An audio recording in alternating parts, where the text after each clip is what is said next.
Welcome to the Investor Fuel Real Estate Investing Show, where I interview the nation's top real estate entrepreneurs, industry leaders, and other amazing entrepreneurs to help educate and inspire you to take your business and your life to the next level. My goal is to add tremendous value to you during every single episode of this show. If you get value, I'd love it if you subscribe on your favorite podcast player, subscribe on YouTube, and my very favorite, please share this with your community so we can impact even more entrepreneurs. Let's start today's show. Hey, everybody. Welcome back to the show. Today, I'm here with Tristan Pham. He's actually here in the DFW market as well. Have we met before? Have we talked before? We never met in person before. But we know each other very well because we're in the same market. But I'm excited part of the reason I do the podcast is to get to know people better. So, but he has an amazing story of escaping Vietnam to being a real estate investor here in the DFW market. And we're going to share that story today. So, Tristan, glad you're here.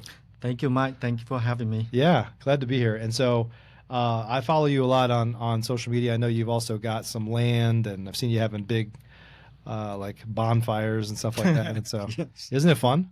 I love it. I love bonfire. Yeah. I love working out in the countryside, where you can set bonfire, Yeah. At night after you work. It's just fun. Yeah, I went from I've created some fires that are too big where my wife's kind of freaking out a little bit, but because we have like 90 acres of timber, and so I'm like, it wouldn't take much for this whole thing to go up. But anyway, yeah. So I'm excited to hear more about your story today. I know you as a Dallas real estate investor and didn't know the story you're going to tell us about escaping Vietnam and things like that. But I'm excited to kind of learn more about you and talk about how you got here. And what's always amazing to me is like, I've never met, I don't say never, but I can't think of any real estate investors I know right now that grew up in that business. We all have some story, whether it's corporate America or being a firefighter, whatever it might be, and we found our way here. Right. And all the different backstories is always exciting to me to hear, because there's not a lot of common threads other than we were just unhappy with where we were at, and then we found real estate. So anyway, tell us a little bit about your backstory, your background. Well, my background, like I said, I think a little bit, I told you already that I came here as a refugee guy when I was 15, 16 years old, right? Yeah. My journey escaping Vietnam is very interesting. So there was about 64 people scrambling into a very small boat. You're talking about I said 33, 34 feet long. Yeah. And about 5-6 feet wide. And we got 64 people on the boat. Oh my gosh. Pretty much like no water. Yeah. No food. On the ocean. Yes, on the ocean. Oh my gosh. We just head out. We don't know where to go. We just pretty much headed out there and just let God lead us wherever He lead us to. And we were in the ocean for 7 nights and 6 days, scrambled like this. And so pretty much I was like sitting like this the whole time, right, for 6 days. I'm sorry, 7 nights and 6 days, no food, no water. And so you can feel that death was almost a guarantee for everybody. And none of those people died? None of the people on the boat died. We safely got to an island called Pulau Bidong after the 7 days. What country is that? It was in Malaysia. Okay. So it was in Malaysia, and then we stayed in the refugee camp for more than a year to go through all the screening and process legally before we got accepted to America, and that was back in 1990. Okay. Right. So that was my story. I came here along with one of my brothers. And so when we came over here, we did not really speak anything at all. No English, no money, no whatsoever. We didn't know anything. The only thing we knew is that we have to take care of ourselves. With what we had in mind, the promise that we promised to our family that when we got to America, we will work hard, take care of our family back then, because Vietnam back then was very poor. Yeah. And so we worked very hard. I went to school, struggling in school, struggling in college. But somehow, honestly, if I go back, I don't know how I got through it, to be honest with you. I have no idea. When I look at kids nowadays compared to the life that I lived back then, It's so much different now. Yeah. Kids nowadays, my kids, um, they are 14 now. They don't know to do anything. They don't even know how to cook. We have to remind them of, going to take shower, eat, study, and all of that, right? So Yeah. back then, I had no guidance. I had nothing. I had Right. nothing. But somehow I got through it. That was in 1990.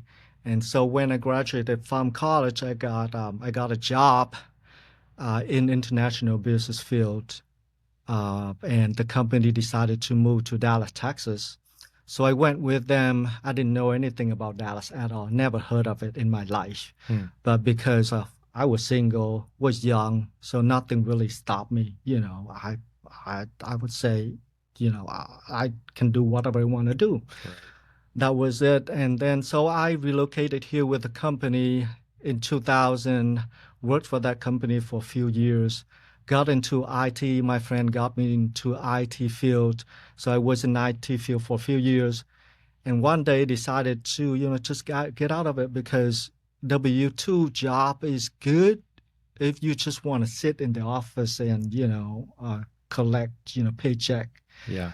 live, from paycheck to paycheck. And I thought like, this is not the life that I want. Yeah. I It's interesting. I want to hear like, because I talk a lot. I have a 17-year-old son who doesn't have the same work ethic that I do yet, and has had a easier life than I've had. But and I would say that my life was hard, very, very blue collar, hardworking family, like all those things. But my life was nothing compared to your life of escaping, right? And so yes. it's interesting as an entrepreneur because I guess I don't care if my son's an entrepreneur or not. He's entrepreneurially minded, but it's interesting thinking about our kids, like how how much, especially yours, like how much easier their life Yes. is, and you've made it that way, right? And I talk about that sometimes too about my son. One of the byproducts of my success is I have an easier life than my parents did. I pay people For to sure. mow my Yes. lawn and clean our house and change my oil and do all those things, right? And our kids, they, a byproduct of us having less chores is they have less chores. Yeah. So For we're off on sure. a tangent here, but I have a couple questions. One is like, how do you think, tell me, because I don't know the answer. How do we instill some of those lessons or those in our kids so they appreciate how hard we work to get here?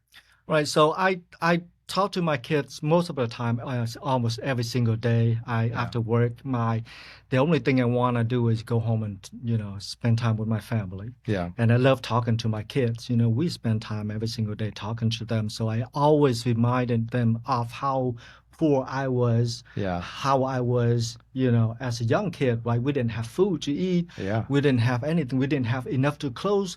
Basically, we had no option at all of what we want to do. Yeah. Right. That is why we had to do what we have to do. Right. Right. Our kids now, they have a lot of options. They are spoiled. I would say they're Yeah. really spoiled. But I always tell them that you have to appreciate what you have now. Yeah. They are still very young. They don't get what we tell them yet right now, but I'm sure later on when they grow up, they would think back and say, hey, my dad taught me this, just like I remember, how my dad taught me, right? Yeah. And I talk to them, I share with them my work every day. I tell them, what I do, who I talk to, what I'm going to do today, and what I want them to do. Mm-hmm.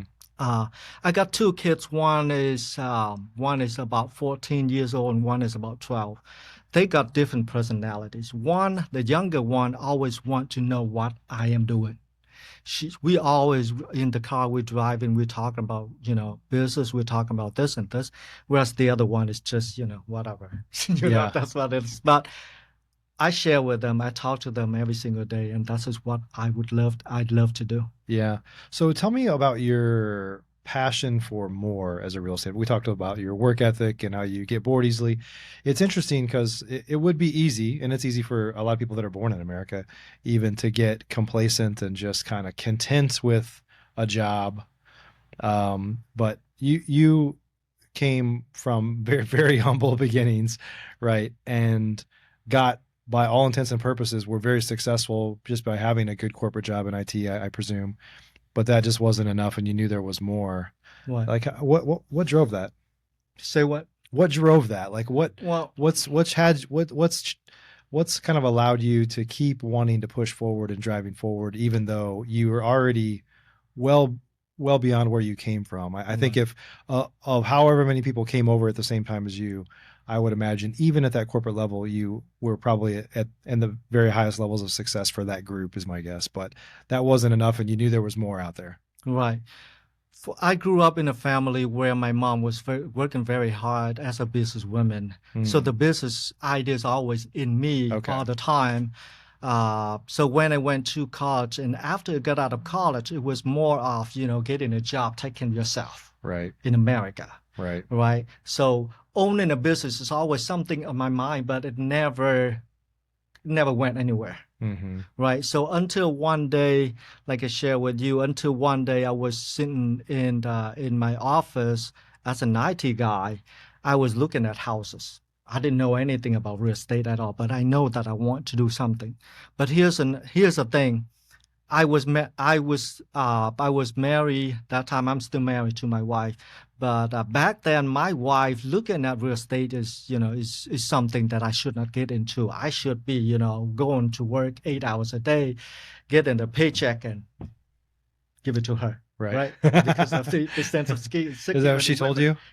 I mean, I, don't not really directly, but that is what most of women want, right? They don't want you, you got but they think that you get an okay job, so just keep doing what you're doing, right? yeah. Don't do anything different. It's too risky. But Hmm. for me, back of my head, I always want to do something. So one day I just sitting in there and looking at real estate, and I was like, I have to do something.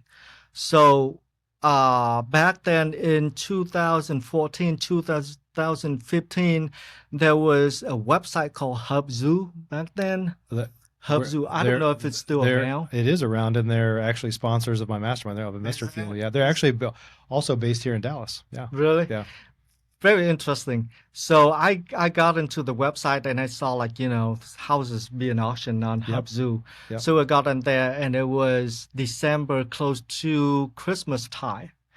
So I placed my bid. I didn't have any money, to be honest with you. I'm a high risk taker, really high risk Yeah, taker, right? I didn't have any money, but I just want to do what I want to do. So I got into the website trying to place my bids, and luckily on Christmas Day, Christmas Eve, nobody want to work. They want to spend time with the family. Nobody. So I guess I was the only one, like trying to figure out, who's winning, where am I, blah blah blah. So I won that bid for $83,000. That was my first investment home. I won it, and then I was like, I don't know what to tell my wife because we don't have money. yeah. Well, how are we gonna fund this, right? So I talked to my wife, and my wife talked to my brother-in-law. So luckily, my brother-in-law loaned us, the money so that we fund the house. So when I got it closed, I went to the house. Man, I was like, man, I wish I never do this. I wish I never place any bid. I wish I didn't do this at all because when you walk into the house was like, man, it's like you see water falling down Yeah, from the ceiling, from the wall, no sheetrock, everything was exposed, and it was like, man, what I am doing? yeah. I don't know what I'm gonna do, right? So, but I already got into the game already. I got no way out. I already got the money from my brother-in-law. I have to pay him back, Hmm. right? I don't want my wife to divorce me for $83,000, right? Right. So you just have no point of return for you. So I just had to, dive into it and do what it takes, do whatever it takes me to do. So I call up a lot of contractors. I talk to a lot of them, and I just don't know how to talk. I just don't know what to explain to them. I don't know what they're gonna tell me. So basically, I had no idea of what I want to ask. I just wanna in my mind is that I just wanna put the house back together, but I just don't know how to do it because I have no idea how they're gonna do it, how we're Right. gonna do this. But anyway, so I talked to a lot of contractors, call up, people that I know, and asking questions and all of that. So I eventually hire a guy, my neighbor, one of my neighbors. I don't know if he has any experience in construction work, I know, Right. but it's just that, he told me that, oh, he can do it, and then I hired him. But throughout the process, man, there was a lot of fight. Every single time he go over there, he go to my house, he asked for money. And it was like, man, you didn't do anything yet. Why are you asking for money? He said, like, if you want to, that's what we do. I mean, if you don't want it, then I just leave. So I was like, man, I had no way out again. So, but anyway, so I got it through somehow. I still don't know how I got through, to be honest with you, but I got it through my first investment home. And I made, I think, a little bit of money. I would say about $12,000 after everything. And I thought, man, money is good, $12,000. Suddenly, you're working on, you working on W-2, and suddenly you got $12,000. Man, this is great. This is something a good start. Right. I was so proud of it. I went home and talked to my wife. I was so proud of it, and my wife was like, "Man, don't do it again." Don't do it again, because I went through like sleepless night, Yeah. and with all the worries, and I was like, man, during that time, I was like, how am I going to take care of my kids? What am I going to do? But again, I have to go back. In the back of my mind, doing business or get into real estate is always something in me. Now, looking back, I'm glad that I went through that process. Yeah. Going through of all the struggles that I had, and through all of that. So I learned a whole bunch. I would say that was the most important lesson for me, to know what I want to do, to understand the process of it, or to even know that if this is something that I really want to do or no. Right. So the first one was very, very important. Was very important to me, and it helped me get through the second one, the third one, and so here I am. So the third one, I decided just one day, I leave corporate job. I know my wife would never, never, never support me to leave corporate job. I knew it because I talked to her before. So one day, I just sitting in my house, and my wife came and asked me, how come you're not going to work? And I was like, I am working. And she looked at in my face and said, what are you working? I said, like, I'm working on this. So I show her the houses. This is not what you do, man. Get up and go to work. I said, like, I have no more work to go to. Where am I going to go now? So, but anyway. So you had quit your job already? Yes, I left my You job. just didn't know. Just one, Well, because that's how she found out. yes, that's how she found out, because I know that if I ask her for permission, she would never agree to it. She would never in her entire life let me get out of corporate job and get into real estate business, because again, like I said, Sounds my risky. wife want to have a sense of security. Yeah. Right? Because getting into something of what you've been doing for years into something that is so new to you, with no money, with no experience, is something that's a no. Yeah. Right? But anyway, so she was worried, she was mad, frustrated, stressed out for days and days and days. But I got through it. I got through all of that. You got through. Yes, I got through all. I was lucky. So I got through it, and she loves what I'm doing now. Yeah. My kids love what I'm doing now, and I love what I'm doing now. And I find real estate is my biggest passion. What do love it. What do you think makes? Why are you passionate about it? Is it the real? Well, go ahead and tell me that, and then. Yeah. Right. First of all, it gives you the sense of financial freedom. Yeah. Time freedom. I mean, there are times that I work, 12 hours, 15 hours a day, but still, it's not like corporate job that you have to go in there 8 hours a day, and, you cannot call it sick when your kids are sick, right? Or when you want to go go here and there, travel with your family, you can't. Yeah. Right. So I feel good about that. And also flipping, when I just got in, I did a lot of flipping. And I want to see, I want to see the transformation of, houses that need repair into something that, like you transform your idea, you put all your idea, your effort into, your product. Yeah. And and that you sell it to people and people living in there for years. So it give me a very good feeling, of what I do and Yeah. what product I'm selling Just to sense of people. pride and Yes, sense of pride. accomplishment. You like the Correct. transformation. Correct. Yeah. So would you say is it the real estate that excites you, or is it the what it does for you, like what it can do for you? I would say real estate is what excites me. Yeah. Just Okay. the idea of real estate. I love real estate. Anything, I can talk to people all day, anything related to real estate, So it's anything related to real estate is really, excite me all day. Yeah. Yeah. That's great. And your wife is not involved in the business at all, I don't imagine her. At one point of time, my wife left her job. She go back to her corporate job now. I try to, talk to her that, maybe you can help me out here. But she is not like me. She basically she's taking care of the kids. Yeah. She has a lot of work to do, cooking, taking care of the kids, Yeah. and all that. She's very, very busy. So at one point, I tried to get her out of it, and she left her job for a few months, trying to help me out, but it didn't work out for her. She didn't like it. It wasn't her passion, I would say. So now she's going back to her W-2 job. Yeah. So I'm all by myself, but I'm okay with it. Because I find that sometimes if you're working with your wife 24 hours a day, you already see her, at home, and then you're working 24 hours a day. Sometimes, it's not a good idea. Yeah. Well, that's what I've done since 2008. It has its pros and cons for sure. Yes. Yeah.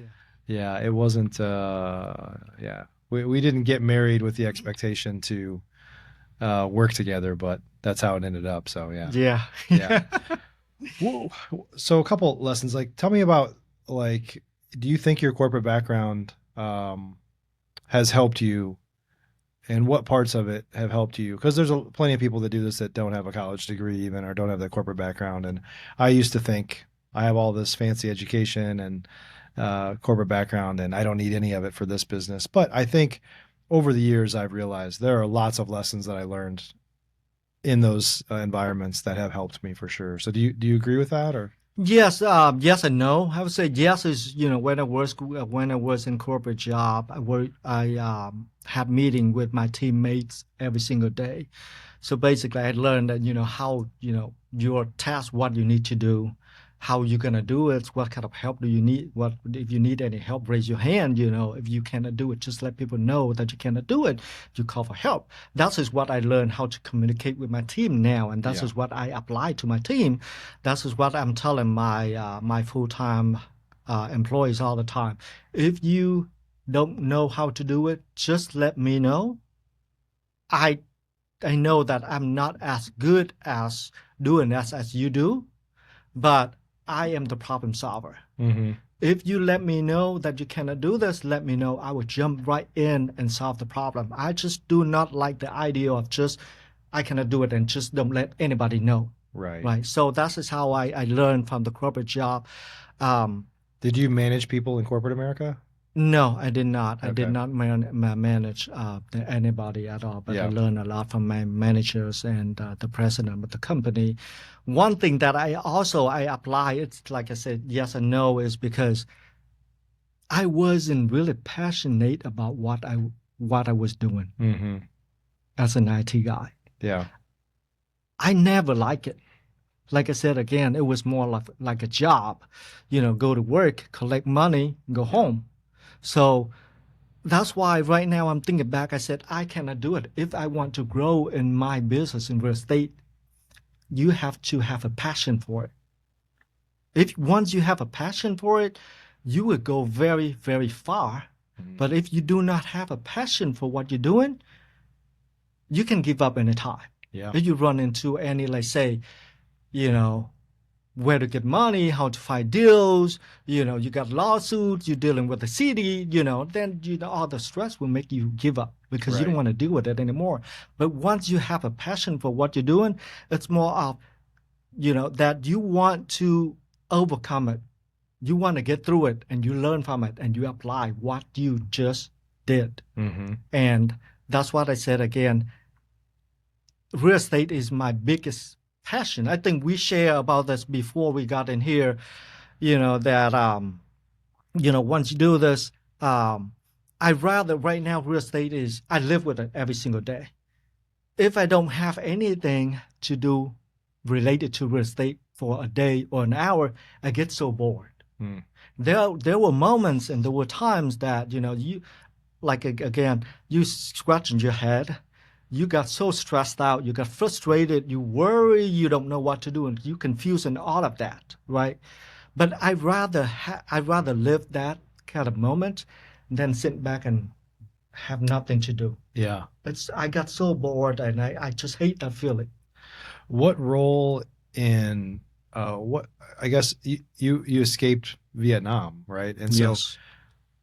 tell me about, as an entrepreneur, just the gratitude of the life you live today that you built for yourself. You've accomplished so much, right? Like, talk about the role that has had on your career today. And I guess it probably has a big role in you said you're a risk taker. I mean, you've Yes. taken the biggest risk. You risked your life Yes. to escape. So this is easy, Right. right? Just talk about how you feel about that. Well, I'm a very high risk taker. Mm-hmm. So like I have to go back to how I bought my first house because I am a high risk taker. So if I wasn't a high risk taker, I would have not done what I did. Right. Going out there and buying a house without knowing where to get money to fund it, right? But again, like if you do something and you're so passionate about it, you will find a way to get through it. Right. So when I came over here, my parents always told me, if you were lucky enough, if you go to America, there are a lot of opportunities, land of opportunities, and that's exactly what we find here, land of opportunities, right? So when I came over here, again, we one thing in our mind that we always have to work hard. We have to work hard to take care of ourselves. And once you work hard, you will find a lot of opportunities for you to do what you need to do. And then later on, I've realized that, there's a lot of opportunities in what I want to do. So real estate, I find that, a great opportunity for me to get in it. I find America, no place else like America that can give you opportunities, can give you a lot of blessing, you can be what you want to be, and nothing really can stop you except yourself. Yeah. Right. So.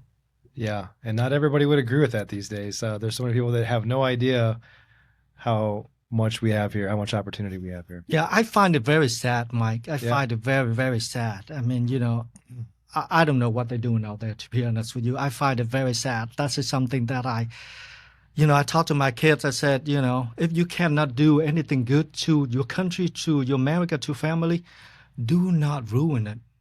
Do not destroy it. Yeah.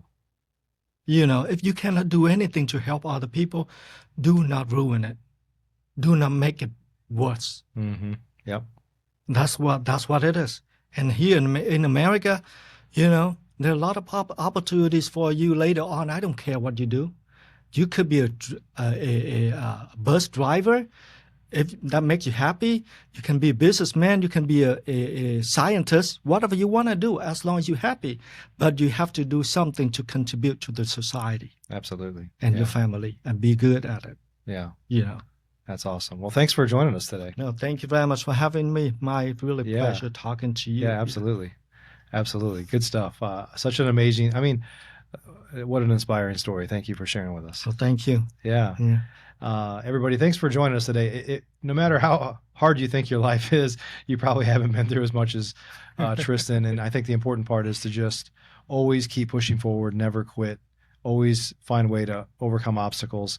At the end of the day, as real estate investors, we're entrepreneurs, we're problem solvers. So no matter how big the problem is, it can be overcome. It's just a matter of, are you willing to push through and do whatever it takes, or are you going to give up before you get over that hurdle. So appreciate you guys a bunch. We'll see you on the next show. Thanks for joining us for today's show. You can learn more about the amazing benefits of the Investor Fuel Mastermind community, including surrounding yourself with hundreds of other rock stars, 100% financing on your deals, and members-only discounts from vendors you're likely already using that, as a member of Investor Fuel, will save you more than the cost of your membership. Visit investorfuel.com to learn more.